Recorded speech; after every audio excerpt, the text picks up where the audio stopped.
सतनाम श्री वाहिगुरु साहिब जी। राग सोरठ बाणी भगत रविदास जी की।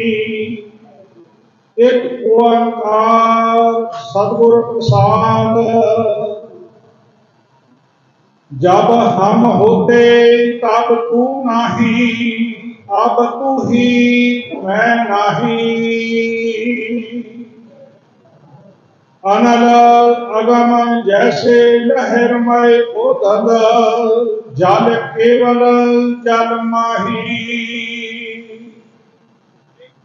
जब हम होते तब तू नहीं, अब तू ही मैं नहीं।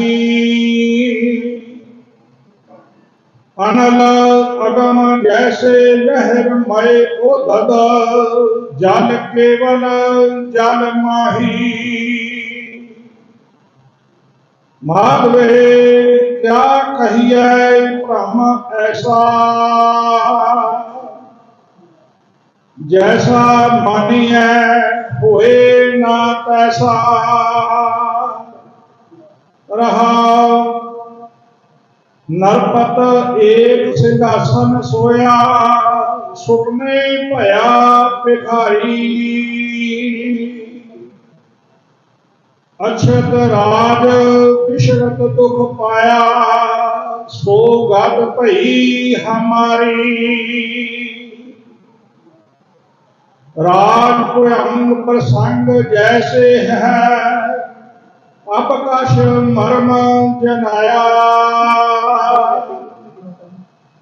अनक कटक जैसे भूल परे, अब कहते कहन न आया। सर्वे एक अनेक स्वामी, सब घट भोगवै सोई। कह रविदास हाथ पे गिरै, सहजे हुए सोई। सर्वे एक अनेक स्वामी, सब घट भोगवै सोई।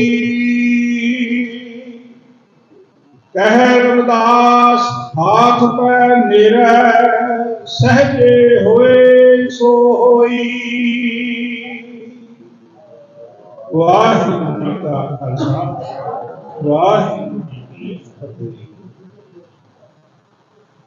राग सोरठ बाणी भगत रविदास जी की। एक ओंकार सतगुर प्रसाद। जब हम होते तब तू नहीं, अब तू ही मैं नहीं।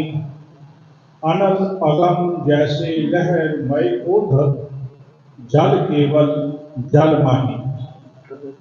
राग सोरठ अंदर श्रोमणी भगत रविदास साहिब जी पावन पवित्र शब्द उच्चारण करते हैं।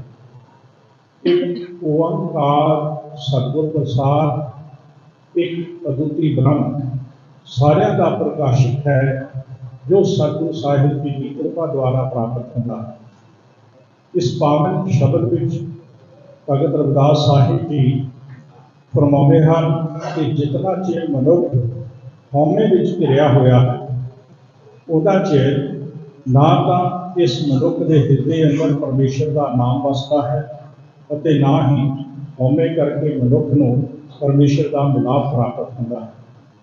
भगत रविदास साहिब जी फरमाते हैं, जब हम होते तब तू नहीं, अब तू ही मैं नहीं। परमेश्वर के सामू बेनती करते हैं कि वाहिगुरु जदों तक साडे अंदर अहंता महंता सी, हौमे सी, उदों तुसीं प्राप्त नहीं सी हुई। हुण ज्ञान अवस्था में तुसीं प्राप्त हुए हो, तो साडे अंदर अहंता ममता हौमे आदि विकार नहीं रहे। हुण असीं कारण कारक की तरह एक रूप हो गए हाँ, आप जी विच अभेद हो गए। किवें अभेद हो गए हाँ? अनल अगम जैसे लहर मय ओधल, जल केवल जल माही। दृष्टांत देके समझाते हैं कि जिवें हवा के तेज वेग नाल समुद्र के विच पानी दी लहरां उठदियां हैं, वो पानी ਦੀਆਂ लहरां शांत होके फिर समुद्र ਵਿੱਚ ही समा ਜਾਂਦੀਆਂ ਹਨ, पानी का ही रूप हो ਜਾਂਦੀਆਂ ਹਨ। इसी तरह ਅਸੀਂ एक रूप हो गए हैं।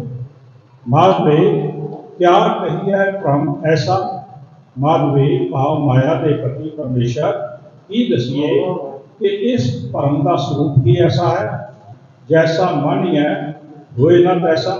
भरम करके जिस तरह का असी इस संसार को सच्चा मनी बैठे सी, असल में ज्ञान अवस्था में वो जिहा नहीं है।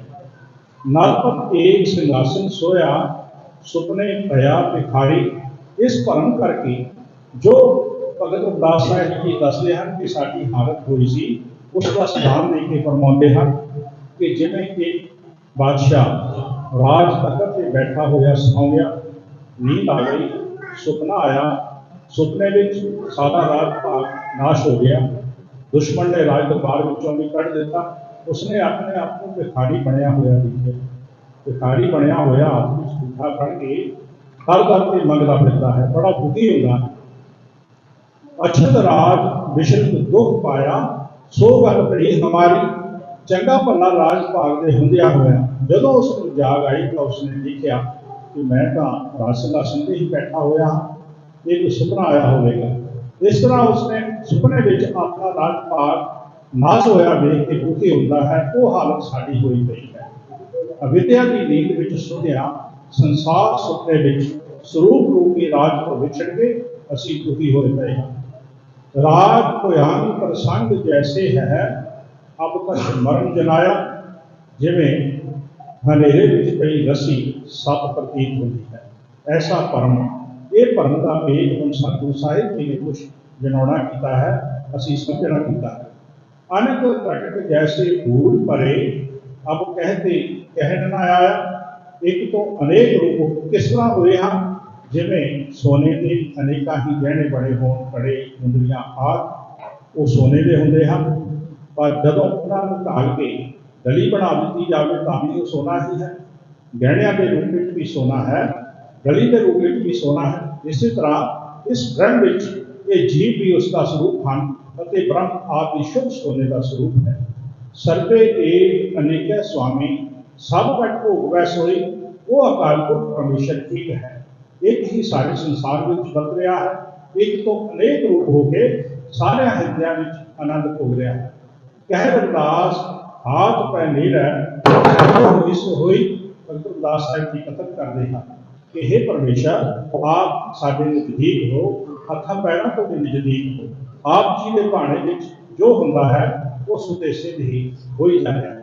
कि पावन पवित्र उपदेश धन धन सतगुरु श्री गुरु ग्रंथ साहिब जी के पावन अंग 657 658 के सुभायमान है। वाहिगुरू जी का खालसा।